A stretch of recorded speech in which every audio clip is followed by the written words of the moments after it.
What is happening, guys? Gary Jahman here, back at it again with a new video. Hope you're doing well, hope you're safe and happy. So in this video, it's all about this little guy here, the Panasonic Lumix G90 or G95, depending where you're living. As always, I'm going to divide this video in several sections. The first section will be about the build quality, then the image quality for both photo and video, and then of course the performance, how it focuses and stuff like that. And in the end, the overall conclusion, is this a good camera or not?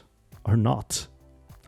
The build quality. First of all, I have to admit, this is a older camera. I think it's from 2019. Micro Four Thirds is not my favorite type of sensor because I am usually in not so good lighting conditions. So you have to be a little bit careful with that, or use better prime lenses or better lenses in general.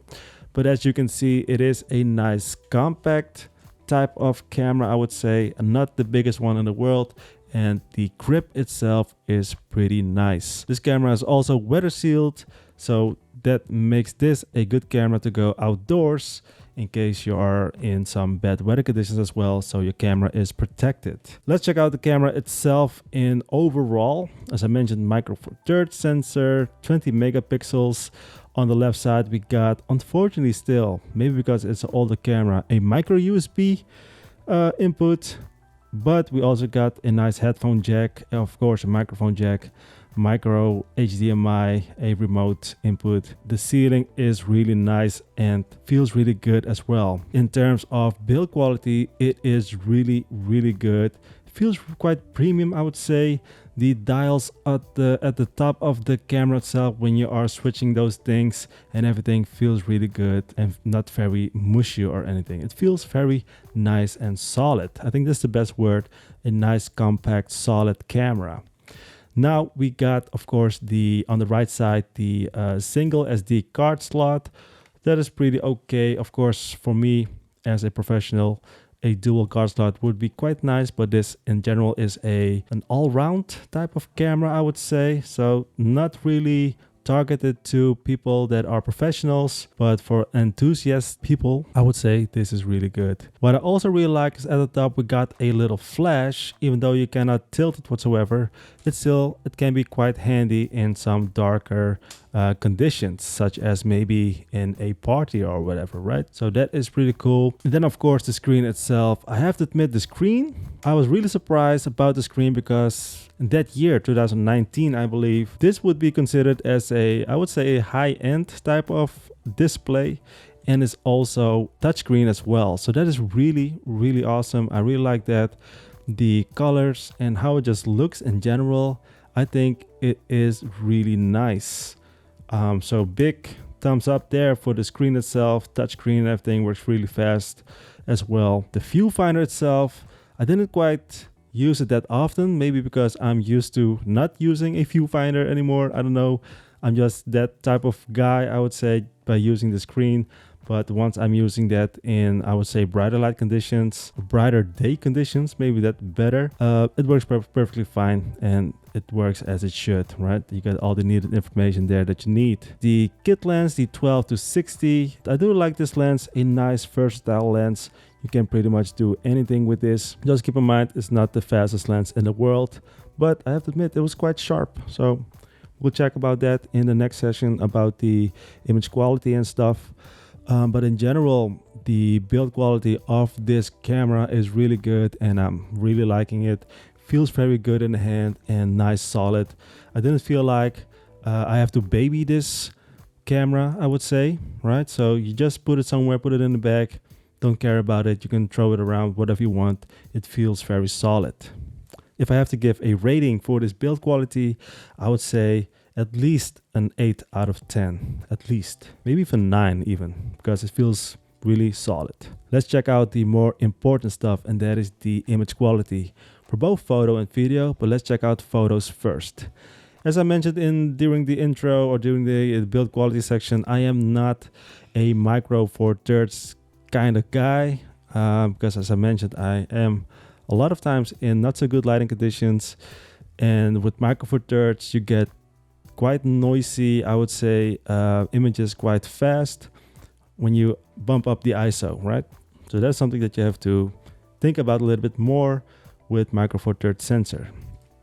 With full frame, it is quite less. You can bump up the ISO, especially with the newer Sony cameras or newer cameras in general. The ISO, you can bump it up and the image still looks quite clean. But with this one, the G90 or G95, the image quality in good lighting conditions looks really, really good. I have to admit, just looking at the normal JPEGs as well, as you see here, they look okayish, maybe a little bit on the, I would say, dull side, maybe a little bit flat with the colors. But then we got the raw, and then we got the, I would say, my special sauce. When you put your own special sauce on it, you can get amazing images, really fine detailed as well. Even with this 12-60 kit lens, it was a pleasure to shoot the images. So with that being said, image quality in general I think is quite nice, but just keep in mind there are some limitations. That is not of the camera itself, but just because of the micro four thirds sensor, I would say. If you are looking for a nice photography photo camera, it is really good. Now the image quality for video, it is a hit or miss, I would say. Sometimes, as you see here, sometimes it looks more like a iPhone footage.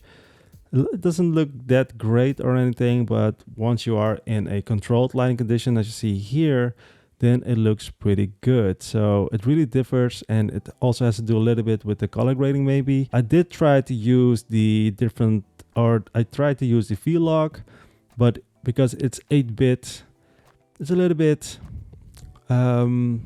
challenging, I would say, because the image will degrade or digress a little bit too fast for my tasting. But it can be very helpful in good lighting conditions, and if you know what you're doing, you can still get some okayish result. But there are many other profiles you see here. Some profiles I don't really like, some profiles I did kind of like, but one that I do like for video at least is the Cine D profile. The colors look pretty natural or organic almost, I would say. I think that's the right word for it. You can shoot 4K, but it has a crop, as you see here, 4K up to 30 frames per second, and then in 1080p you can go up to 60 frames with the normal, I would say, usage, but you also can switch to the slow motion part, but then you will miss out some features such as autofocus and stuff like that. So that's a little bit the weird part, I would say, in terms of video. But then again, I don't think this little camera is not really targeted to video, but you can still use it for video in case you really need it. Then I would say you can use 4K, but there are some issues with 4K, such as the crop and some autofocus issues that I will mention in the next section. And then in 1080p, you know, you do also get some nice stability as well. But in terms of general image quality, 4K looks better, but it has some issues. 1080p is more reliable, I would say, in terms of autofocus, but we'll talk about that later. In general, image quality for video, it's not the best out there. For photo, on the other hand, it is really good. So to give an overall picture or overall rating for the image quality of this camera, I would say a 7 out of 10.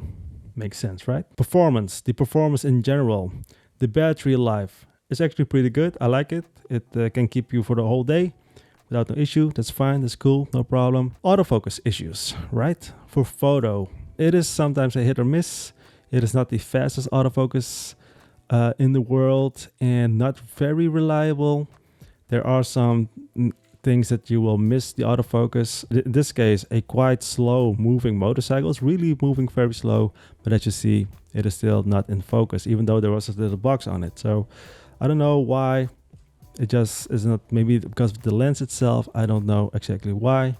So for photo, also when you go into the burst mode, it's not that reliable in terms of autofocus. But when you have something that is standing still and doesn't move quite a lot, for instance in landscapes, or a deer in this case that is just sitting there sleeping, then it's okay, right? For non-moving objects, it's okay. For fast-moving objects, it can be quite struggling. Now for video in 1080p, it is also not that reliable. It hunts a little bit, but in 4K it hunts even more. I did a video, and then you will see that it focuses on my face, but also it hunts quite often. So that is really of a shame, I would say. But in general, the performance of the camera, even though, you know, it's quite smooth, quite fast in terms of moving to the menu and stuff, even with the touchscreen, it does all those things really well. But the autofocus performance is not its biggest strength. Battery performance, I think, is quite good. I would give it a solid 8. But the autofocus performance, 5 out of 10, I would say, is not the most reliable thing in the world. With that being said, guys, you know, the overall conclusion, do I recommend this camera? I would say yes, but just keep in mind those little quirks, you know, in terms of handling, how it feels, and the enjoyment of using this camera. It is really high, I would say, but just keep in mind those quirks with the autofocus, especially if you do a lot of video. It's not very reliable, but in just photography itself, if you take a lot of photos, that is something you have to keep in mind. You are missing some shots, right? But still, I do recommend it because if you got a nice, clean, sharp photo, then you will get some amazing results. All right, with that being said, guys, I think that's about it for this video. If you got any questions about the Panasonic Lumix G90, let me know in the comment section down below. Make sure to subscribe to the channel if not already. As always, stay safe, stay healthy, and I'll see you in the next one. Good luck.